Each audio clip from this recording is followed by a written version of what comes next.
As far as I can tell, the world ended last night while you were asleep. The movers have been here all day, putting the waterfalls into barrels, the waves into plastic bags, and the rain that was supposed to come Thursday but intercepted in western Ohio into green glass bottles. I was there, in a truck used for carting it all to another place. And do you know how if you put your ear to a seashell you can hear the sorrows of its creator? If you put your ear to the craters of the sea you can hear the flotsam of lost memory. A tear escaped my eye, and just before it turned into a hurricane the movers caught it in a thimble. They put it on a shelf of other thimbles. And when I heard all the thimbles communicating in a sea of whispers, I had to go look at photos of you.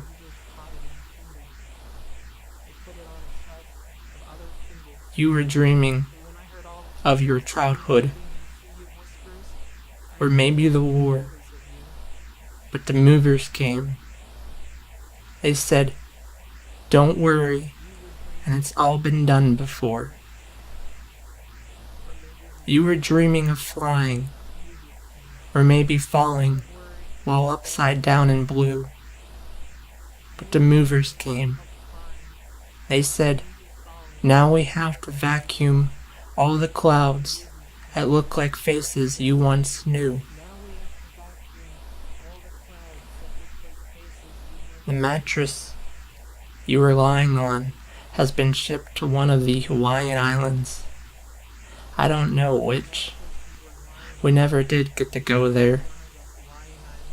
Rumor has it that all the mattresses are being fed to a volcano, but all the mattresses in weight have formed a mountain as high as a soaring falcon, and the mattress mountain is already being infested with a new post-time spring-born reptilian creature that feeds off dried saliva and yells in a sharp crustacean-era tongue.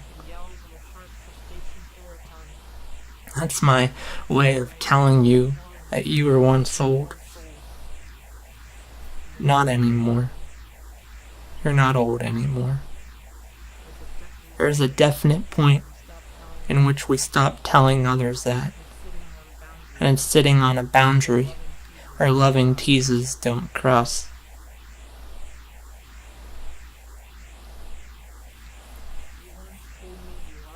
You once told me you loved me. You caught the words in a jar and put it on my office shelf next to the naivety of my materialist edition Oxford Dictionary. I couldn't look up love and you knew it. And when the jar sat for a month, there was a two-headed butterfly inside and I let it go. I still have the jar, and the movers asked me if I wanted it taken away. When was that? Oh yes, today. You've been gone forever already. They said, "Do you see what's in there?" I thought it was a joke, or perhaps the butterfly had come back. I reached into the jar, and I was in there, and you are a part of me. "I'll keep this jar," I said. They told me, "Don't worry, and it's all been done before." You would like to know. There are people still here. We formed a post-blues band called Lament by the Black Suit, but only for appearance's sake. I once called myself Silence, but the movers came. "No false alarm," I told them. "Don't you see that silence is a living song?" The movers regularly take out rugs from beneath us.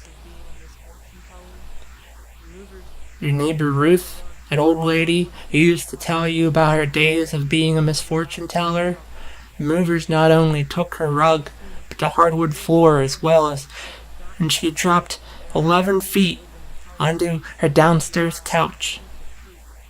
She said, "I would have seen it. I would have seen everything, but the doctor said there are bugs that live in the dark space of the eye and eat the truth. They then took her couch and she came over on her way to the retirement community to console your uneaten dinner and show off her opaque crystal ball. What else has been going on? They've been packing up the mountains, the snow caps, the rocks, the trees, the cave trolls, the dirt.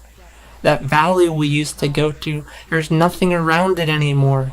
Now it's a floating place, an idea of depth, where I've hidden your smile away for fear would crawl into a cardboard box and rescind into the great escape. One of these days, they're going to get to Valley. And I'm not being a pessimist, it's just that the movers are always working. Back and forth they go, taking this, taking that, rearranging what was here before, and even rearranging what's here now. Life provides one of the greatest illusions of all, that we're all firmly rooted. But that's simply not true. It's not true. As far as I can tell, your pajamas miss you. When there was a break in the commotion today, I pinned them to the outside clothesline in the backyard where the grass and weathered gnomes used to be. The wind came and made you dance in the glare of the sunlight. Then the movers came and took the sunlight. They spent all evening doing that, first making the sky bloom splendorous in warm colors, but then dim, and when I wasn't looking, all was extinguished and the world turned to closer thoughts. A sullen chill swept over the grassless land, and so I brought your pajamas into the house by the firelight. But they have since gone missing, looking for another dreamer, another skeleton wrapped in thought.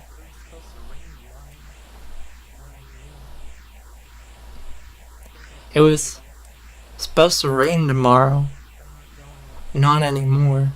I think I told you that. I'm not going outside for a while anyway, 'cause the movers are here, tiptoeing around the house and looking for... Well, how about that? On a related note, you left some hair behind on the bathroom floor. The mover said, what to do with the hair is entirely up to me. And I don't know. Not right now.